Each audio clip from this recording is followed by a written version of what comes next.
Ford EcoSport. Yan. Magpapalit kami ng timing belt.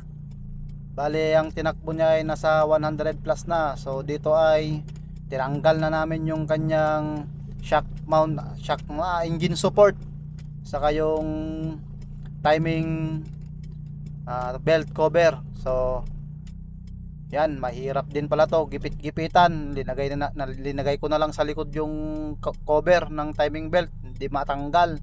Yan, ganyan po magpalit ng timing belt ng EcoSport. Yan, tignan nyo yung timing belt niya, oh, parang yung paalang ni Romel, nagcrack-crack. Oh, di ba? Di ba? Di ba? Di ba? Oh, yan yung timing belt niya, oh. Oh.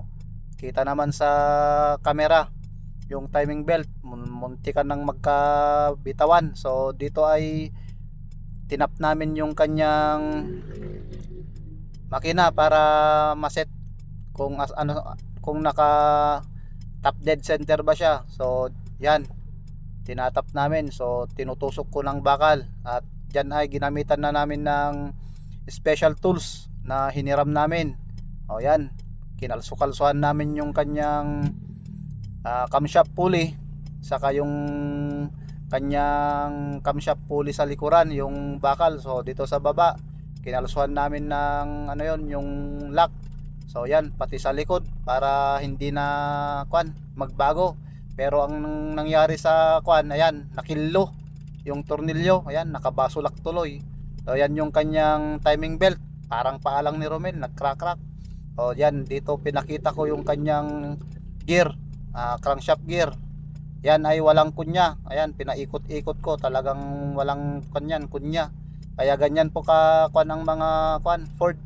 Wala silang kunya-kunya, sa irot-irot lang talaga. O yan yung bagong timing belt ni sir. Bagong-bago yan. O, sineset up na namin yung kanyang bagong timing belt. So hindi basta-basta magpalit ng timing belt ng mga Ford. Madaming proseso, gawa ng gagamitan mo pa siya ng special tools. So ngayon lang ako nag voice over na naman ng aking video. So ito, matagal na tong video na to, na last week pa. So yan, ganyan po. Tapos pinaikot namin para magkaalaman kung tutukod ba siya o hindi. So ayan, binuo na namin yung kanyang makina. Malapit nang matapos, fast forward. Yan. Tapos pumasok ako sa loob para malaman kung may nakailaw bang kakaiba. So ayan.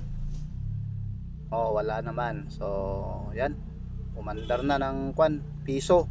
Pero doon ay kalalagay lang yung kanyang coolant. So pinandar ko na. O yan, tinakpan na yung kanyang reservoir. Tapos doon sa tinaas para ma-double check yung mga higpit sa ilalim. So ayan, mabilis magtrabaho tong dalawang to. Hindi ko nakita yung mga pinaggagawa nila, pero grabe, mabilis kasi naka-fast forward yung video. Ayan, may hinigpigpitan sila dyan. So ayan, pinaandar ko na dito. O yan, tignan nyo na lang po. O yan, diba? Wala nang mga ilaw na kulay orange, panay kulay red na lang. O yan, re-evolution ko para malaman kung okay na ba yung timing belt. O yan, maraming salamat po sa panonood, and paki-like and follow na lang po, and share na rin.